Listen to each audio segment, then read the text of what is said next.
Politicians pivot, ponder, push panic and packaging prejudice, passing it off as pragmatic, tragic. They traffic in tactics to fracture the masses, smacking a match to the fabric, then cashing the ashes. Talking protectors, projecting selective aggression, obsessive with borders, but less with the corporate oppression. Question the message, the method, the metrics they mention, cause every election they weaponize racial tension. I was born in America, blood in the sediment, pledged to the flag while they question my residence. Eloquent evidence, every amendment embedded in everything breathing inside of my skeleton. Yet they wanna measure the melanin, never vetting their heritage, testing who's relevant. Tell me what level of patriot pedigree gets me accepted by people who never accepted me.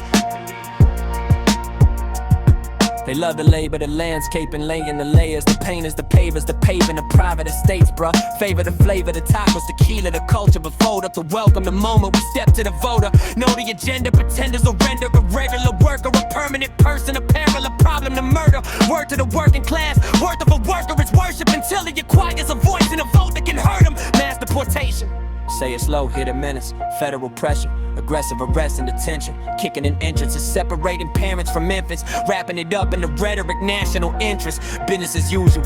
Brutal but beautifully marketed, partisan artisans carving up fear for the audience. Targeting brown with a balance in mind. A strategy sharpened by decades of data compliance. Illegal, please. When the legal is leveraged selectively, especially when it affects who they think is expendably. CEO schemes and the offshore accounts get exceptions, but roofers and dishwashers somehow become the obsession. Messy, the messaging's meant to mislead the collective.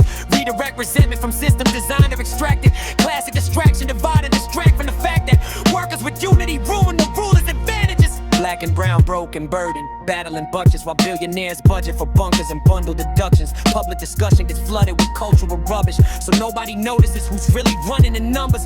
Funny, the hunger is never for justice or fairness. It's always for power, for profit, for private embarrassments. Manufacturing narratives, feeding the masses with madness, complaining the desperate for theirs that didn't establish. American history's written in immigrant ink, kid. Stitched by the hands that were told they were less than the rich did. Ellis was glorious, modern arrival suspicious. Depends on the pigment in which politician is pitching. Granddaddy into the dreamer, mine into the threat. One gets a statue, the other gets tracked and processed. Same aspiration, same sweat on the back of a worker, but history's edited based on the shade of the person. I am the product of bar readers, blacktops and bus routes, public school hallways and all of the nonsense we cuss through. Little league dugouts, detention and down to the apartments. Fire was gorgeous, a 4th of July in the darkness. How you gon' look at me straight-faced and question allegiance when I have the words to the anthem and all of its meanings? When my people have fought and your wars have been buried beneath it, yet still get treated like guests in a place that we sleep in. Rapidly ripping, I'm giving a vision of cynical system, positioning immigrants into the villainous image, spinning the citizens into a fitted division, convincing the middle the misery's coming from migrants. Ridiculous, really, the villain is greed and corruption, a $1 billion machinery feeding on public disruption. But if they can get you to focus on who's crossing over, you won't see their hands in your pocket belonging to donors. Demographic panic, they package it up as protection. Election, obsession with census projections. Replacement with rhetoric, reckless and ripe for rejection. Confession disguised as a call for a graphic correction. Translation, the terrified power is changing possession. People want silence to step in the seats at the session. It's not about borders as much as it's boardrooms and balance. Who gets the governor, who's counting, who's shaping the palace? So when they say send them all back, hear exactly what's bucking. I'm over controlling whose future gets built and who's broken. But I'm never folding, this country's as much mine as yours is. Born in the stars and the stripes and the storms and distortions. No slogan can sever the sword.